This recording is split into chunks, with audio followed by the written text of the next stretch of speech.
Ladies and gentlemen, boys and girls, friends and neighbors, Scott Hammond with the 100% Humboldt podcast with my new best friend, Yana Valachovic. Good day to you. I did good. You did great. I said it. Mr. Hammond. Hi, Yana. How are you? I'm great. It's great to have you. Yeah. Tell us what you do, who you are, what your job is, your duties, and what you're all about. Yeah. It's great. It's always a little complicated to explain what I do, but... Take your time. We have like 10 hours. Perfect. Born and raised here. Oh, wow. You're local. Yeah. Okay. Yeah. Where'd you go to school? What level of schooling? High school. I went to South Fork High School. Cool. Oh, you're a SoHum. Yeah. I'm SoHum.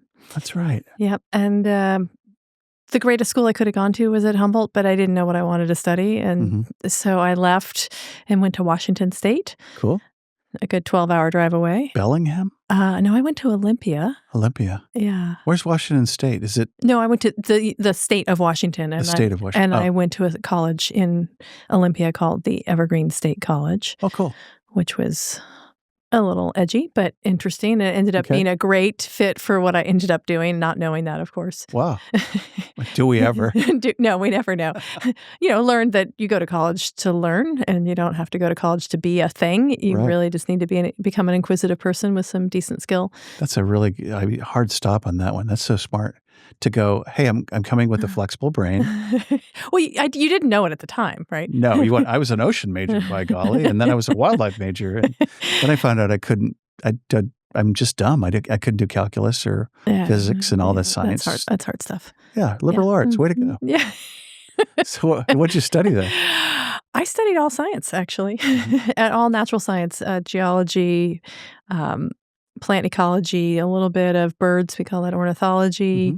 And I went to this school that was taught in teams. So that's cool. Yeah. So we had 16 units at a time that were coordinated study, meaning that 4 faculty would coordinate all of your study for a year. Wow. Which the coolest part about all of that is if you wanted to go on a multi-day field trip, no problem, because you weren't having to skip other classes because everything was organized. That's cool. So we did a lot of field courses and field travel. And so you had to decide as a team what you wanted to do and then create it, propose it? Well, no, not necessarily. I mean, it's just that you could take a group of students for multiple days and they weren't missing their other classes because everything was all organized in that way. That's really cool. And the part that was so useful for me, which I didn't realize, is just this whole idea of team and project-based work, and that rarely do you work alone at least in my professional world, and you're always in collaboration and partnership with a whole bunch of different folks. And so that's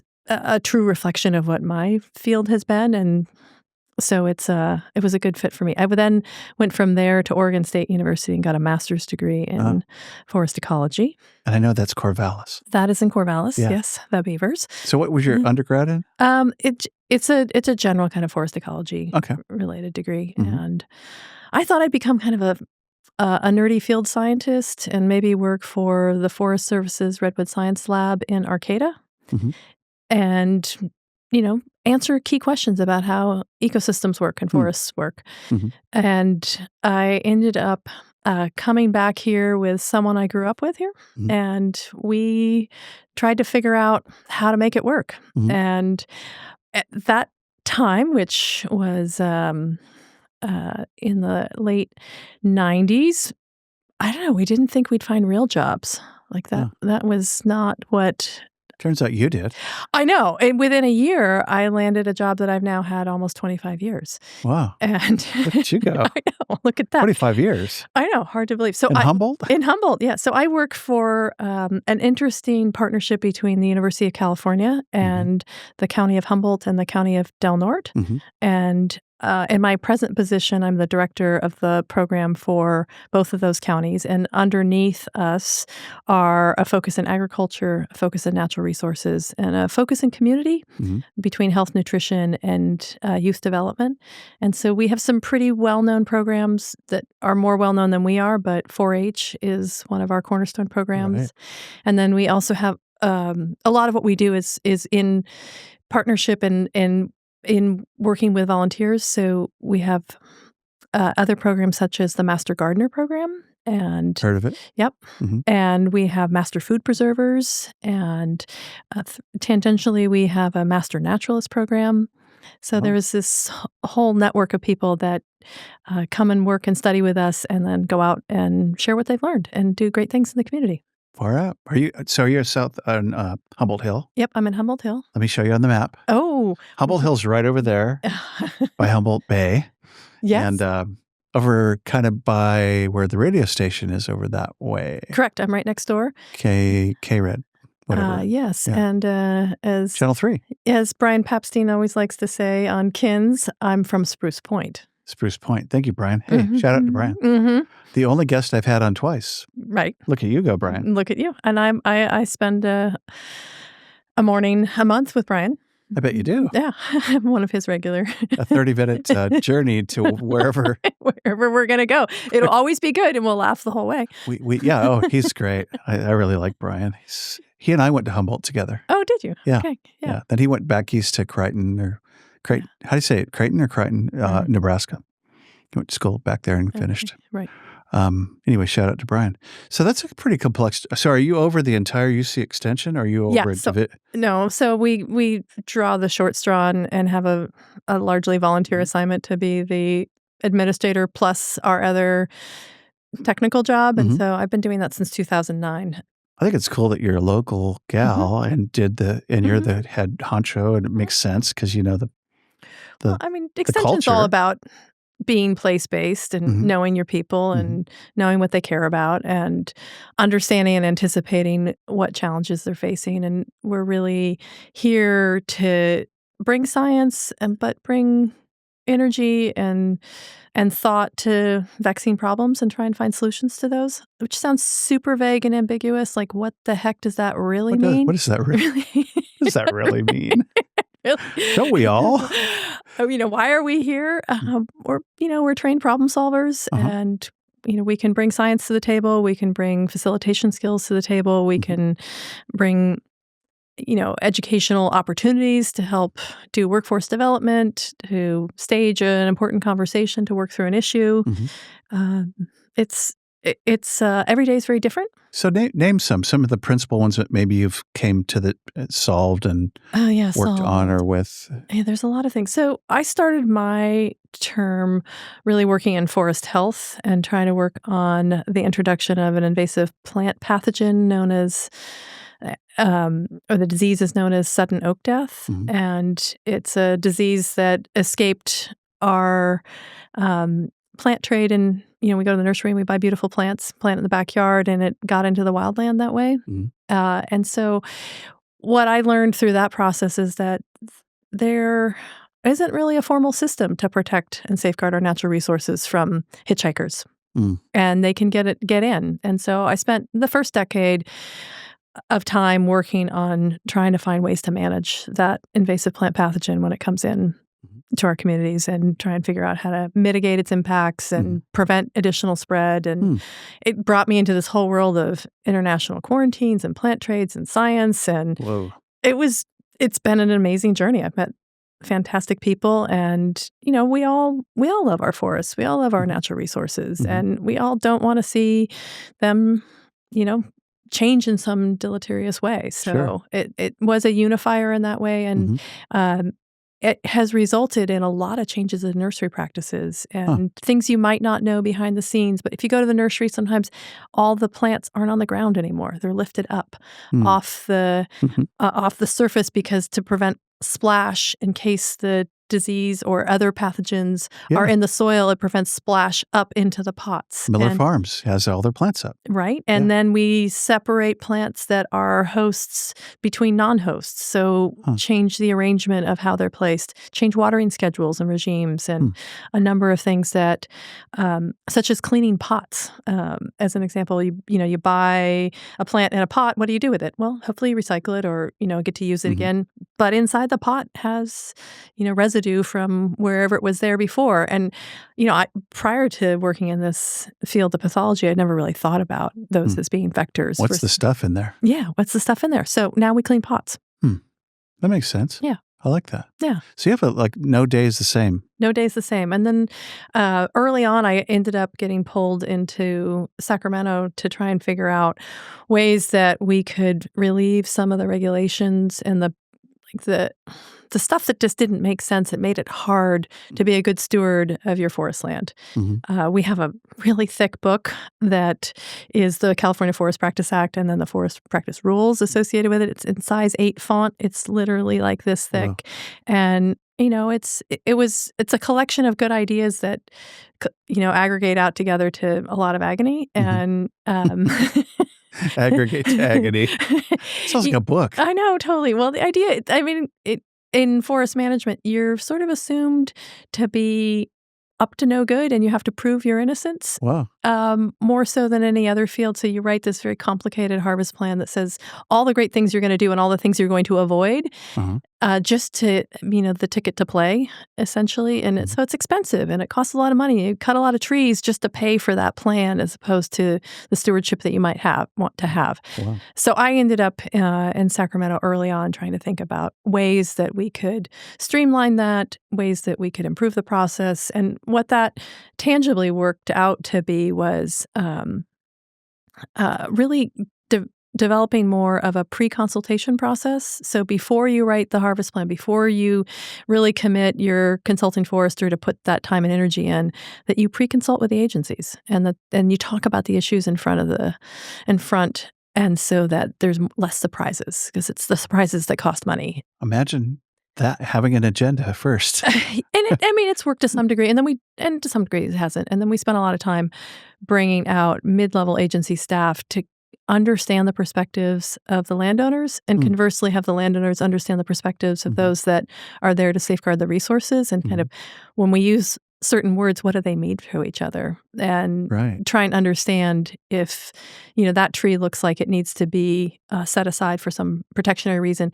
Maybe that tree has 10 times more economic value than the one adjacent to it that has the same ecological value. And so being able to swap trees and understand the goals of each. Love it. So North Coast Land Trust, do you work with those guys? And so they're part of this landscape, if you'll forgive the pun. Yeah, they seem to be amazing, the stuff they're doing. Yeah, I was there at the beginning when they started coming together in the 25 years now. So these are ranchers and landowners that want to keep it ecologically cool, and so they bequeath it to the tribe. Do I have kind of the easy math on that? The easy math. Well, I don't represent the land trust, so let me just make that clear. Yeah. The conservation movement has taken a lot of different forms, but in the way that it evolved into the early 2000s was this idea that maybe you might sell or donate your development rights in some way for financial value or for tax relief, depending on where you were at and what was important to you. And that would take away the development pressure. In exchange, it would allow that land to, be unable to subdivide, or, maybe it gets rid of your mining rights, or, some element of value that you could exchange. And so, materially nothing changes for you as the landowner, except for you maybe get some compensation for that. And the public trust resources are we hope are better stewarded as a result of that. That makes sense. Yeah. I like that. So the UC Extension, are there other extensions like in Shasta County, LA County, all over the state? So our program came about in the United States in 1913, and Humboldt was the test case. Go figure. Yeah. I know. Isn't that cool? Why? We're so far away. I know. We're so far away. I spent a long time because I was director in 2013. So I was the first director to have to think about how to celebrate a centennial and what does that mean. And I came into that in 2013 with this idea that was like, we were just too far away. Okay. It was just like, all right, let's just give Humboldt something because we'll never be able to service them. Or it was like the pity model, or like, pity model. Is that a thing? I don't know. The pity model. I've seen that used a lot. Or, we talk a lot about being behind the redwood curtain. So there's no way that it could have, been a place that we'd want to service because it's just so far away. Sure. And what I came to realize is that was all a bunch of BS. That really, we all have a lot of Humboldt pride, I think. And I think so. We are self-reliant and we're independent, and we know generally how to work together because of our distance and our isolation. And so that collaborative nature and our innovative nature was true for us in 1913 in a way that I didn't see. And so we were thought of as a place that was ripe for investment because of that historic character of our culture. Wow. I wish I saw more of that. I love that, and I think it exists, but it seems like there's so much not in my backyard sort of obstructionist BS that occurs out in the community. Right. For different reasons, like the We Are Up project. I mean, Mary Keane's doing an amazing act, and they continue to bend over backwards for people that it's starting to get kind of nitpicky out there, in my opinion, but that's just me. No, I mean, I think I appreciate that. I think in my job, I get to travel a fair bit across California, and there are many worse places for that. Gets weirder. It gets weirder. It's harder. But I think, one of the questions is, where do we have a place for reflexive conversation as a community? Mm-hmm. And how do we enable that civil discord and advancement of ideas? And, one of those used to be the newspaper. Mm-hmm. And newspapers have had a really hard time. What's a newspaper? Right? Newspapers had a really hard time, and we're a radio culture, right? We're podcast. We're a podcast culture. Here we are. Hey, Nick. What's up? We're on a podcast. We're KHSU. Want to hear about that in a minute? Yeah. But how do we collectively think about issues in a way that's safe and a way where we can let down our guard and have a place for openness and understanding? Yeah. So you're not saying loco trolling and bombing people on a loco thread. It just because that's so common anymore, just like people tearing each other. Well, I mean, because we can be anonymous when we make comments on those threads, we don't stand up for what we believe, and we don't let our neighbor know how we feel. And it's true. And so, I mean, I think the civil fabric breaks down when you don't have those places for dialogue. And so, I mean, I think it's predictable that we would get to a place with more rancor and more good word. Rancor. I haven't used that word for a little while. It's a good word, isn't it? I like the 25-cent words. Cool. No, it does. It devolves into rancor and crazy and attacking. Yeah. It's like, what? How dare you attack my anonymousness? Right? You don't even know me. You never will. Yeah. So it's kind of sad. It's become kind of a thread in this podcast because my thinking is that everybody had the say-so. They went to the hearings. They went to the county, the planning commission, whatever, where they were heard, and they didn't get the result they wanted. And now it doesn't stop. And now I'm not going to stop.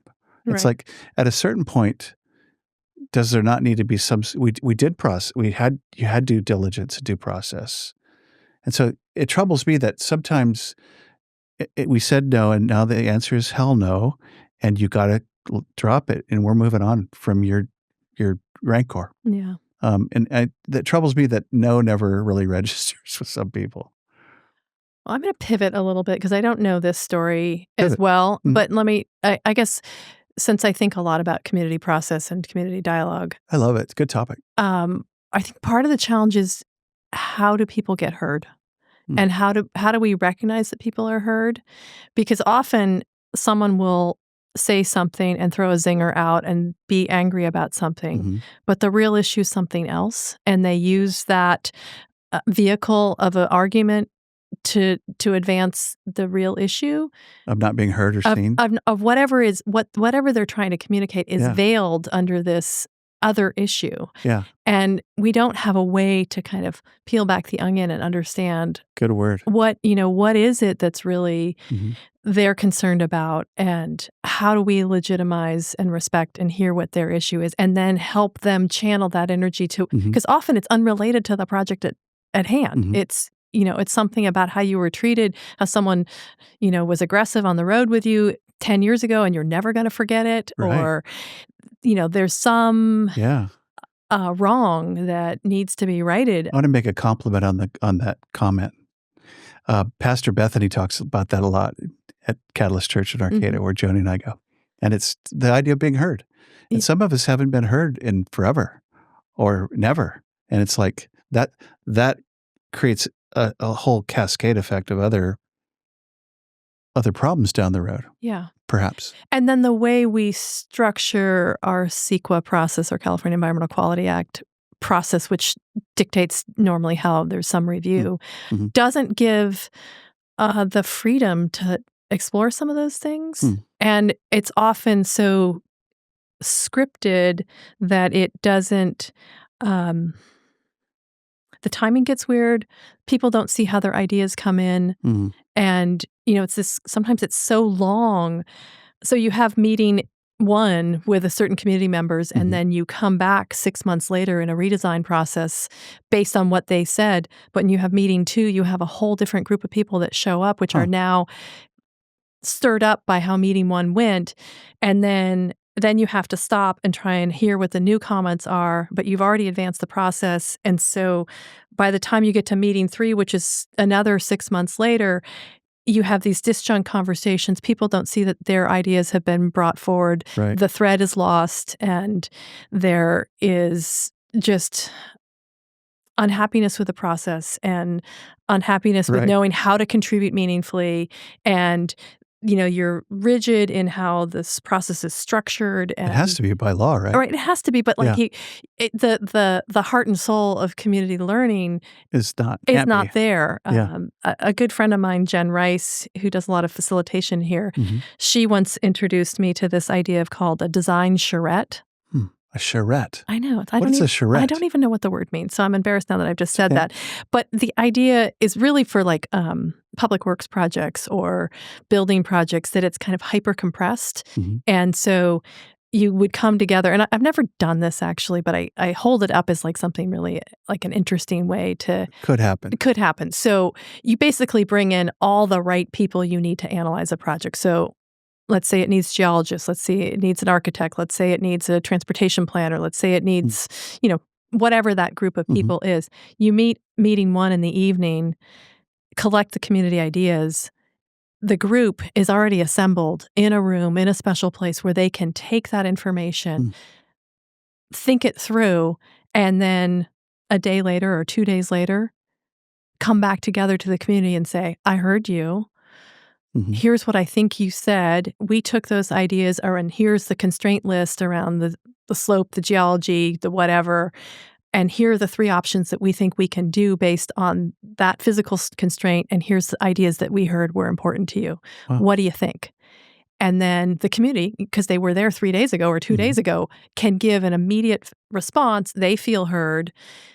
And you can kind of take care of a lot of that in a compressed way. But that means you need to have a facility that can handle that. That means you've coordinated everybody's schedules. That means you've done it in a place where the people are capable of going to. So it's probably in a local location. I love it. You've dealt with all your IT issues, which have got to be horrible to do this. And Jen Rice, shout out. Yeah, shout out. But I think it's the concept of compressing it in a way where you can meet a natural rhythm of thought and get in front of the thing that bugs you, which then turns into a really acute issue, and then causes you to send a viral email out to the world being unhappy, and then it just grows. And here goes the spiral of that long process. Yeah. And then things die. Yeah. And then we get to intractable conflict and no way forward. Or someone takes, the political lump and says, we're going forward. Right. Be gone with it. And then they're the villain, and it goes forward. Yeah. Interesting. So let's talk about fires. You're back from Los Angeles. So let's do the arc maybe the last month or so, pre-fire. We have Santa Ana's, we have fires. You're a fire something specialist. Maybe I should just give a little, how did I get to in the fire space? So let's talk about that. The neat thing about extension is that you are given the freedom to pivot to issues that are of the day. And nobody scripts my day, and nobody tells me what I need to do.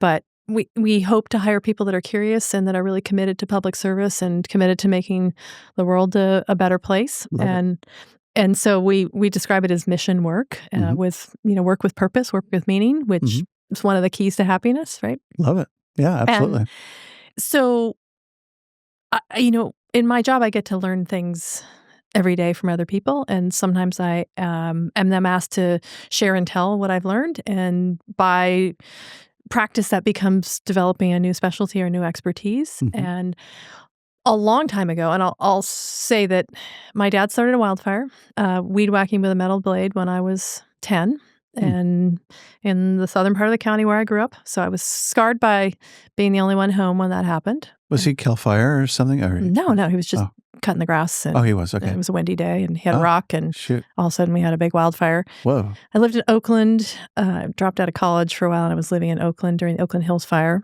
Rad. That's terrible fire. Terrible fire. So fire wasn't a different theme than it is now. I went to graduate school, and fire was looked at more from an ecological perspective and kind of the services that fire can provide, and trying to understand that. But for the most part, California has sort of walked away from fire being good and into, fire just something to worry about, and we've sort of lost the culture and tools of using fire intentionally to provide beneficial services, from fuel reduction to things in the ecosystem to cultural use. And anyway, in that space, I picked up some skills around how buildings burn and wood durability, and trying to understand how to reduce risk and how to manage the hazard. And so I would bring programs from other places, and I started bringing these programs here. And you know how many people showed up in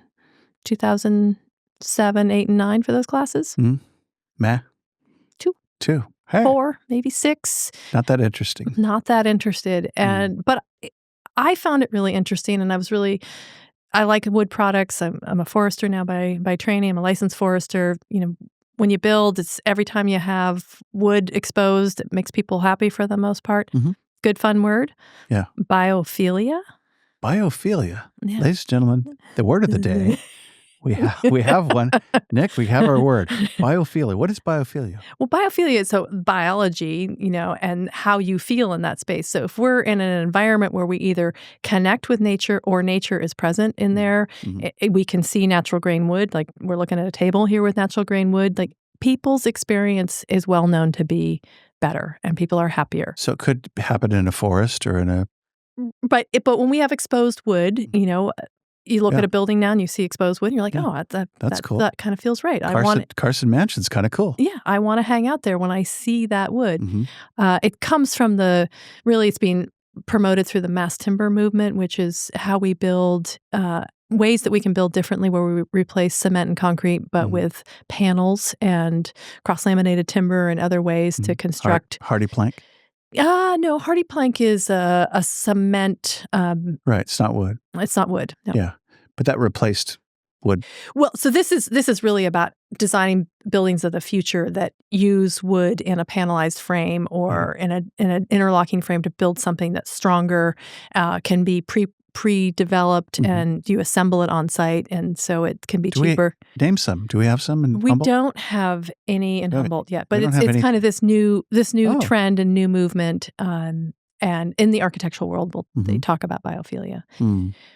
So anyway, I learned about how buildings burn, and would try and promote some classes around how we can do things differently from a fuels management perspective and other aspects. And people are just like, yawn, I'm not interested. And then the fires. And so then the person I was working with, who I was learning from within the university system, he retired and he went somewhere else. He retired early and took a second job at a really interesting lab called the Insurance Institute for Business and Home Safety, which is in South Carolina. And they are, within the insurance industry, they are funded to focus on vulnerabilities and try and understand those vulnerabilities, and then bring information back to the building products industry and the insurers to get a better handle on how we might mitigate that risk. Thinking about hurricanes. Water damage is the number one problem in hurricanes. So how do we design a different roof to manage that? Okay. So 2017 happens, and if you remember, that's the North Bay fires or the Tubbs fire. Yeah. And that's Santa Rosa where it all came down. And right, so it's one of the first power line fires attributed, and it rushes over from Calistoga into Santa Rosa, and it's very devastating. And I was and I'm like, we've been talking about this for a long time, and no one's been listening. And my industry in the forest side was all like, we need more fuel breaks, we need more fuel reduction. It's all about the forest. And I'm like, you know what? We lose more buildings in fires unrelated to forests than we do in forests. Statistically, across the United States, that's the trend. Grassland systems, chaparral systems, shrub systems. How would the Paradise Fire fit into that statement? Paradise is a forest-based fire, but Santa Rosa, those fires aren't. Was not. Yeah. And LA is not, as an example. Yeah. And what you see is that buildings tend to burn from the inside out.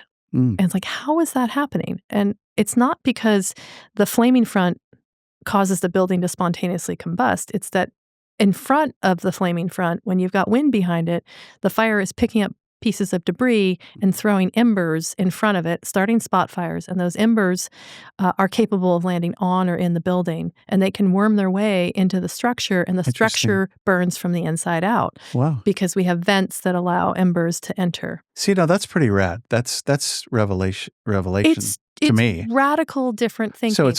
So that's why we have screens on things that don't probably work perfectly. We have screens on things to keep animals out.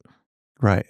But it doesn't keep embers out. It doesn't keep embers out. And so there's a whole new class of vents that are basically designed so we have the tech.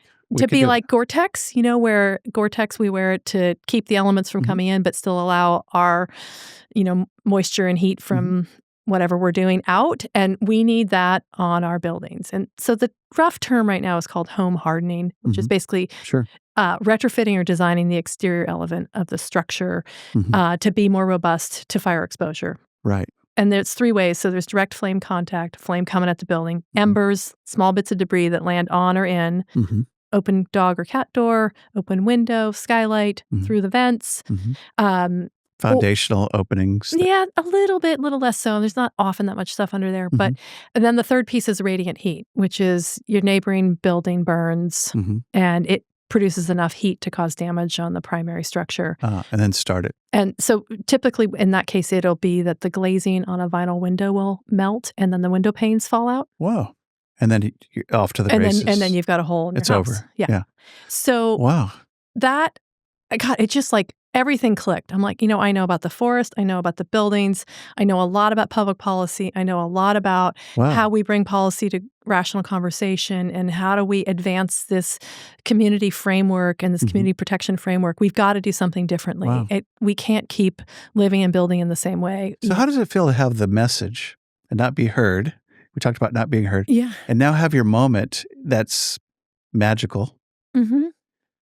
And in such a hard but wonderful opportunity to fix something. It's a crazy moment. You must be like, where's the, do you get interviewed a lot? I mean, you must be like starting to find stages. Yeah, I spent this week with the New York Times in Los Angeles. Rad. Tell us about that. Yeah. So anyway, just to give that parenthetical history, that's where, so in 2017, my program almost wholly pivoted into the fire space. And it's been a lot of post-fire investigations to how do we know what we think we know in the real world when a whole lot of communities burn down? Because unfortunately, we've tested that in Santa Rosa, we've tested it in Redding and out in and around Paradise. I've been to the Marshall Fire, which is in Boulder, and the surrounding communities around Boulder. A couple fires in Los Angeles or Southern California. So your people give you the latitude to go, here's my new focus. Yeah. You have that flexibility.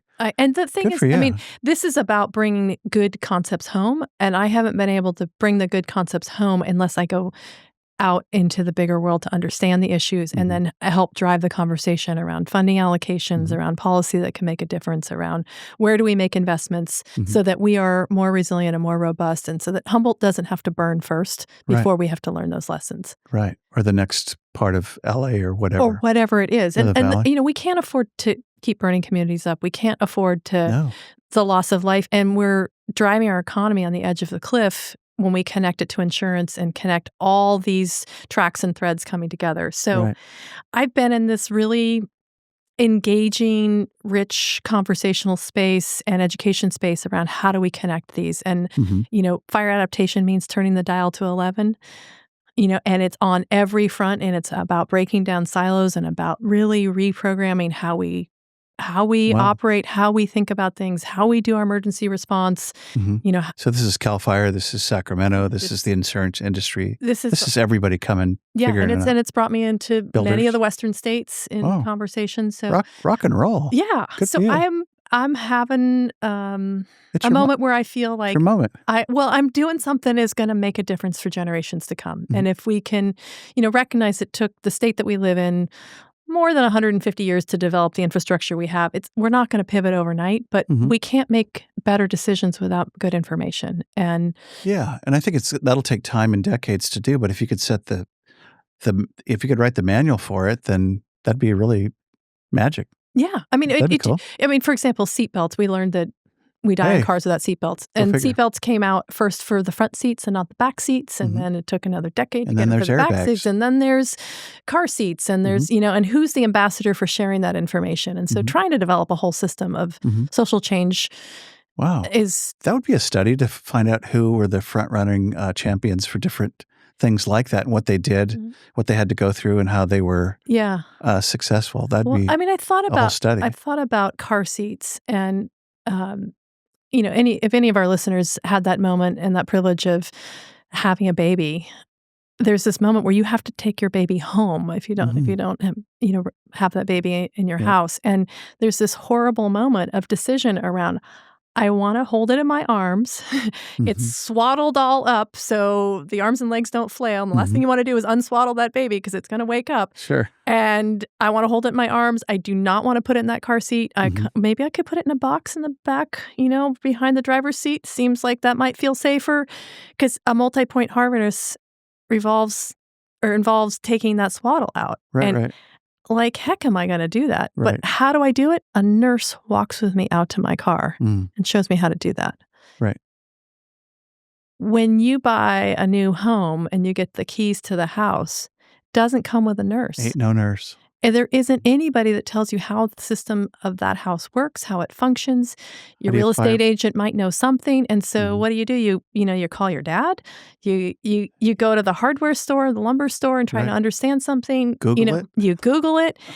But I think the point to me is that when we want to invest in social change, we invest in a different level. We invest in the nurse that's going to help us manage that pivotal moment of how to address that car seat with that infant. And I feel like we need the nurse equivalent in the home acquisition process to say, guess what? You've just bought this house. Let me tell you how that. Let me help you. Let me help you. Let me share the way it works. Let me help you think about these systems. Who do you think of as the nurses to be? Realtors?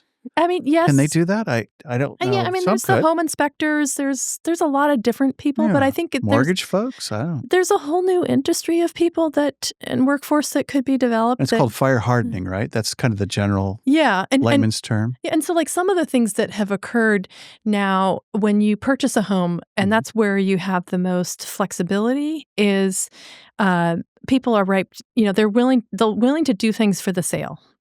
They're willing to make the sale happen one way or another. Regardless. Yeah, right. Maybe. And so that's when people are more nimble.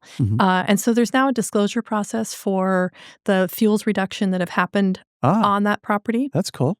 Which can become a negotiating point. It's not mandatory. But it's in the system to do so. Right. And soon coming is going to be a disclosure about the home hardening that has or has not happened. Cool. So I think maybe the home inspectors could be someone that could be trained to describe the systems and how they function and where the weak points are. And I'm surprised there's not that many of those folks, even in Humboldt. Well, there's a handful. And I mean, for all of those folks that are out there, I'm going to say something, I don't mean to be picking at you, but there isn't a license that I'm aware of that says, it's like the quality of the experience is really based on the word of mouth from the real estate agent who said, I think that guy or that lady knew something about what they were talking about. I'm going to continue to use them. It's not like they're certified in certain systems. And I would like to train as many people as I can and develop programs that work with people that that touch people in some way. So from the person, look at the Pearson's folks. You go to Pearson's and all the people that work in Pearson's for the most part have all been professionals in whatever department they're in, and they know a lot about it. Like, how do we have quality folks like that available, to us as homeowners to help us make wise decisions? Love that. Love it. So I just went to LA because... So you have a mission. I Turns do. out you're Blues Brothers. We're on a mission from God. Oh, totally. Yeah, no, I love it. So tell us about LA and the New York Times, and I imagine it's devastating taking the drives. It is. This is not my first rodeo with it, so I'm a little You've been bit. down a couple times already, right? Yeah, but I mean, just in terms of seeing communities burn, I don't have. For me, it's possible because I don't really know anybody, and I don't know anybody's home, and so I can look at it from a learning lesson place. It's you can't get in right now. They're still under barricades to just allow the contractors to do what they need to do in terms of the cleanup process. I have gone in both with CAL FIRE as well as with some research partners, and then this last trip with the New York Times. And in all of those, I'm really looking at the question of why do certain buildings survive? Can I figure out what the key ingredients were? So forensic sort of stuff. It's kind of this detective forensic CSI stuff, Wow. and it's. It's cool. I like that. It's nerdy and it's fun to me. And, you're trying to recreate what you think happened in certain locations. And once you see a building that's burned, it's collapsed, and there's not a whole lot you can pick up from that. It's the buildings that are either damaged and are still intact to some degree, or the ones that, only had very limited exposure. The one outlier in the neighborhood that's still there. Right. And so the New York Times was curious around sole survivors, as they were calling it. What are your top 3 takeaways from what worked for the sole survivors? Well, homes. I don't know if you were like me, but when I was listening to the media, my sense was that there was nobody there, that there were no fire officials that were helping, that there was no water, and people ran out of water, and it was overplayed, yeah. And that turns out not to be true. There were a lot of firefighters deployed and ready and waiting in anticipation of that wind event. That wind event was recognized as being very dangerous.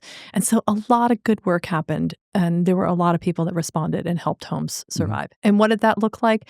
That looked like a wooden gate that would attach to the structure, could become the wick of the fire to the building, people coming through, kicking them open, chainsaw, cutting them off, smashing them off. So I would find a partially charred gate and that gate thrown away from the building. So that disconnects the wick from the fence to the house. And the house is a sole survivor. And the house is a sole survivor. Quick shout out to all the first responders. Yeah. Those guys and gals. Pretty amazing. And you can do a lot too. And so, they're making strategic decisions around this house has, I've got a chance I can do something. That house I can't. And it's hard to see water and where water was applied, but where you can see that physical disruption, you can see that. Sometimes you can see a section where like the fire gets right at the door, base of the door, because there's debris that collects right at the entryway, and they'll take an axe and they'll just chop into the wall a little bit to make sure they've got the fire out of that little section. So you can see some of that kind of history. Wow. You can see hose lays, you can see hose rub marks. There's different pieces that you can see for that sign. So you're going in with a whole new set of eyes. So if I walked around, Nick and I would go, "Wow, bummer." You'd go, "Oh, look at this is evidence that this was saved." Yeah, because they did this. Yep. Wow. I met a homeowner the day before yesterday. His neighbor's house was one that was on our list to go look at, and he was in a dark place, and I 100% understood the dark place that he was in. And for the most part, I'm not meeting people. I'm there just looking at buildings, and it takes the emotionality of it away. Which there's still people around, but that I ran into, and so if I'm poking around, I'm like, "Hi, I'm from the University of California, and I look at how buildings survive. Do you know what happened here?" And so he started telling me, and then I said, "Do you mind if I look around? I'm curious what might have happened." He's this like, is a sole survivor building? Yeah. Okay, and he's like, "It was just luck." And I said, "Do you mind if I look?" And he's like, eh. So he let me, and I walked around and I found 3 wooden planters that had all ignited. And they were small pots, smaller than a wine barrel, but kind of that concept. And they all had evidence of burn on them, but they were splintered apart. Someone had come through with an axe, knocked them apart, kicked them apart, and prevented the fire from continuing to expand. Some more wick material. Wick material, and there was a couple other details too. And I walked back to the front of the house, and I was like, "Thank you very much for letting me look around. Would you like to know what I saw?" And he's like, I don't know. Nobody was here. And I said, there's clear evidence that somebody was here. And I've said, someone was here and had your back. Wow. And they made a difference. And I don't know that he wanted to hear it. Still, yeah. But Shock.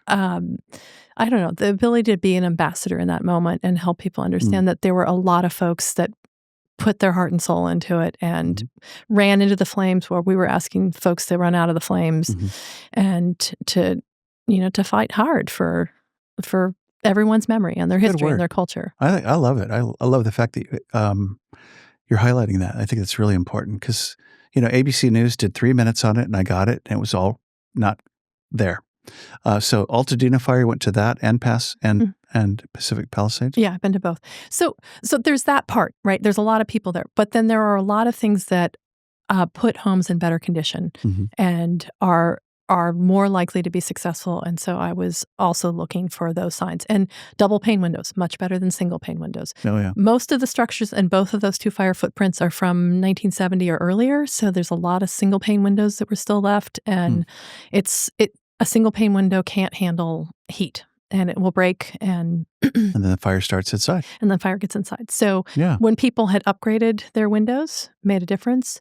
When new remodels used tempered glass windows and tempering changes the heat resistive quality of the glass. And so people that had tempered glass windows had much better outcomes. So not as much about siding as I would have thought. It's windows and other Well, and that's in part because in Southern California, it's mostly kind of that Mediterranean style construction. You see a lot of barrel tiled kind of terracotta roofing, and you'll see a lot of stucco or stucco-like products. And so the siding itself is non-combustible. Are there any shake roofs anymore? Not many. And those would have gone down there. Those are terrible. They're beautiful. I mean, I had one for a long time. They were the big kind of thing. They were cool. cool. Bell bottoms. Yeah, well, it's in bell bottom. Yeah, right. The other piece, though, I just want to bring it forward, is that what we store around the building, what we plant around the building really matters. So having a lot of garden beds with combustible mulch all around the structure is like putting dynamite around the outside of our house. Right. You are setting the stage for ignition from embers, and then you've got flames directly on the side of the house.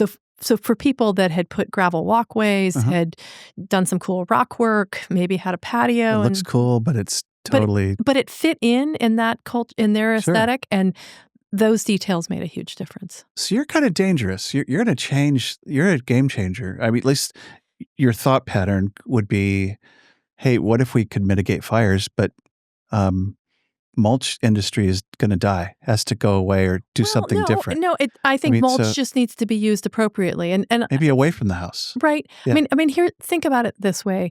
Why do we have fire retardant chemicals in our beds? So they don't burn? Right. But that came from people's behavior around smoking. And you couldn't change behavior, so you changed the nature of the product. And everyone got caught up in that. And so, I work in the forest products industry. I'm a proud contributor to that space. And for me, I don't blame the bed and I don't blame the wood. I want to change behavior so that we can use wood appropriately in the right places and wood-based products in the right places. Why do we not smoke in restaurants? Because it's secondhand smoke kills people. Right. But we have changed. I mean, we've passed a law and we've changed that behavior, right? Right. So we shouldn't store stuff underneath our wood deck because that stuff's going to get ignited by direct flame contact or embers, and then the deck burns. It's not the wood on the deck's fault. It's really our behavior around not recognizing that we can make that deck more vulnerable by doing certain things. So I'm a homeowner in Humboldt, and you're just going to speak to millions of people on the podcast. So where would you send us to fire harden our home? Information? This summer or earlier?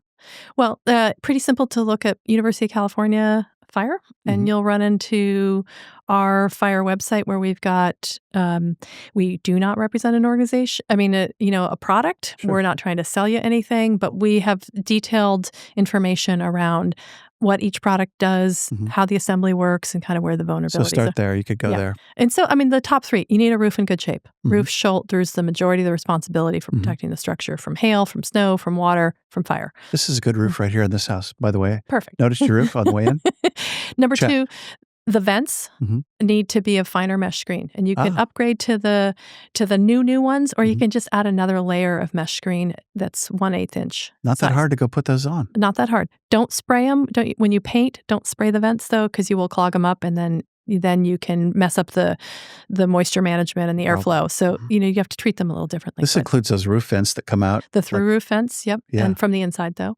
Yeah. And then third, we need to have a moat, a zone, we call it zone 0, around the structure that has no combustible material for the first 5 feet. That means you can keep your property line fence, but when it attaches to the house, upgrade that attachment point to something non-combustible. It's a wick. It's a wick. You need to cut fence. Oh, my deck fence comes right into. Oh, yeah. No, that's the one place that it's going to feel a little rougher, but great place for innovation. So much potential to make beautiful gates. I haven't been able to talk anybody into it yet, but this is a marketing opportunity for someone to really jump into something non-combustible. Yeah, I mean, with a CNC machine and Core 10 steel, like you could make some really cool gates. There's other things you can use too. So a do-it-yourselfer could do all this. Yeah. In the do-it-yourself space. You don't need to have a bunch of builders or. No, I mean, you're going to have a conversation with whoever gardens and say, you know what, we just need to move that a little bit farther away from the house. It's great for, moisture management, insect management, being able to paint the house. I mean, it's good for many other reasons.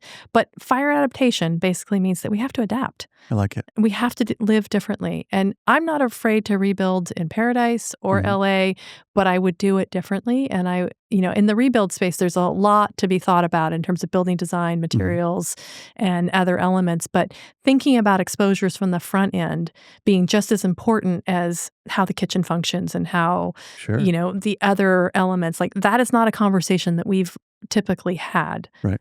And that's the conversation that we need to start to have. Amen. I love it. So there's no reason why even us in McKinleyville, who never burn, rarely ever, couldn't do this. It just makes universal sense. Yeah, and let's talk about those that live in coastal Humboldt County. There's people that thought they would never burn, and they right. And so our frequency for burn is low, right? But when we're in condition, when we have a red flag warning, what's going on with the rest of the state? Crazy. Right? They're all dry. Like when we're dry, everybody else is dry. And the piece that we have to worry about is the sequence of ignitions. So if we're first in line, then we've got resources here. But if it's like the 2020 lightning series that happened through Santa Cruz and then came up through the South Bay, we would be last in line if that kind of scenario were to lay out. And the problem is that we have a great fire protection system, and we have this whole system of mutual aid and deployment. But when you have multiple ignitions and they're near places with lots of people, the first protection is life. And so resources go to go for evacuation. Yeah. We may not have many resources left, and we may have a short period of a burn window, but it could move rather quickly. So I think of it as a low probability, high severity potential. So good way to see it. Right. It's the thing you least expect, and we have reason to sort of less expect it than other locations in California, but it doesn't mean that the risk hasn't gone away. I think of the fire in Ashland and Medford that came up Bear Creek, and they had very few resources, but they were able to. But it did a lot of damage, and to see that fire is crazy. Right, and that was because those are people that were already on other fires. Right, that was a 4-hour burn period. Yeah. Paradise was an 8-hour burn period. Really? And LA was days, right? LA's was a couple days, because the wind continued for those couple of days. Wow. But most of the fire footprint was already established in that first window. So, I mean, it's a hard, cold way to wake up, and I don't wish this upon any community. This is multi-generational burdens. It is trauma, and it is financial ruin for many, and it's something that you never want to go through, and you don't just want to say, I have insurance, I hate this house, I just hope I can start over, because it's not something that you want to wish on yourself or your kids or your family or your neighbors or any of it. And it's the social context, the social loss is so significant, and the long-term reach into your community and the impact that it has is horrific. I can imagine mental health and PTSD from some of the stuff too that people would suffer for years, maybe. Yeah. Just like what a total. It's my home for 50 years. I was raised there. Right. Yeah. And you're going to be lucky if you can rebuild in 3. and Right. it's probably going to take 5. Right. And your life moves on in that process, and you may not, where do you hang out in that time period? Right. And it's not because insurance didn't pay out quick enough. It's because of so many layered effects and contractor availability and design review. Malibu. Let's rebuild in Malibu. Well, and just getting resources and all the materials. I mean, we went through COVID. We know what happens when you break supply chains and how difficult that is. Right. That demand. So parting shots on that note.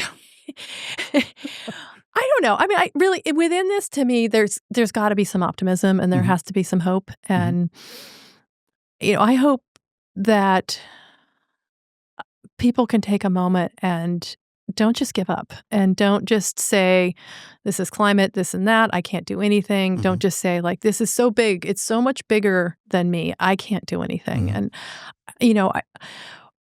our physicians can't save us on our own. We have to be a good patient and recognize the things that are within our control in terms of behavior changes, diet and exercise. We all know that's a good idea, There's right? a price to pay for that. And so, the physicians aren't going to save us if we're not capable of adding those behavioral changes into our overall health.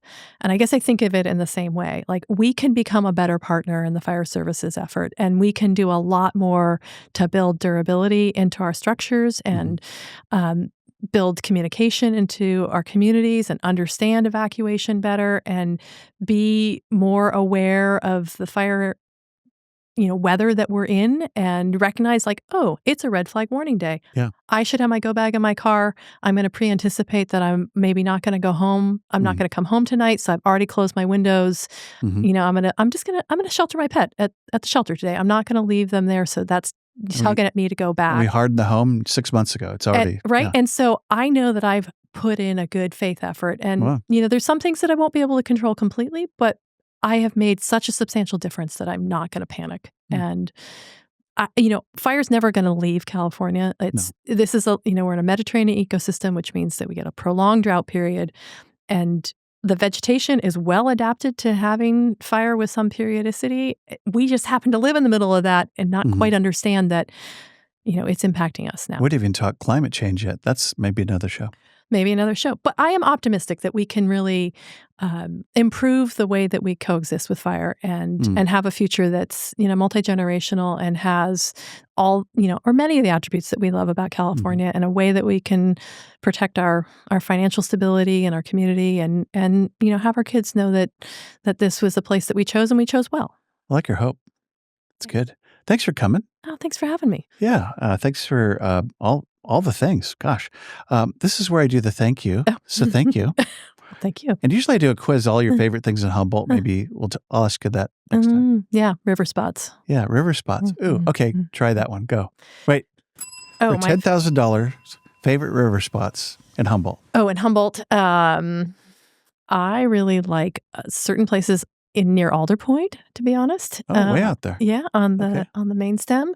I'm a South Fork Eel girl, so there's a lot between Myers Flat and Redway that I like. Yeah. There's some AWA on the Mattole, right? Sure. Great family memories there. Lots of camping trips and beautiful river explorations there. Yeah. How's that? It. I have one. Okay. Pistol River, up the Pistol in Oregon. Well, that's not Humboldt. I know. You had me confined. You're right. That doesn't even count. But I do love the Pistol River, 100%. It's really cool. Upriver, there's this 20-foot deep green hole. Yeah. Actually, I'd go Smith River, also not Humboldt. I'd go to Smith any day. Well, so I'm one of those people that I like to work my way around the rivers based on temperature, and there's my early warm season. I like that. That's pretty smart. I like that. Yeah. South Fork Trinity, great spots in the South Fork gorgeous. Trinity. Yeah. Yeah. Used to hike up there. Used to go to a ranch up there. Dr. Holmes had a ranch, which was really fun. We'd go to retreats. Anyway, that's another story for another day. Hey, this is where I'm going to thank everybody. Thank everybody for listening to 100% Humboldt, and you can subscribe. We have YouTube, we have podcast channels, and repost, share, subscribe. And thanks to all our sponsors, and thanks to you, Yana. Thank you. Yeah, my Appreciate pleasure. you being here. Yeah, thanks to all listeners for listening.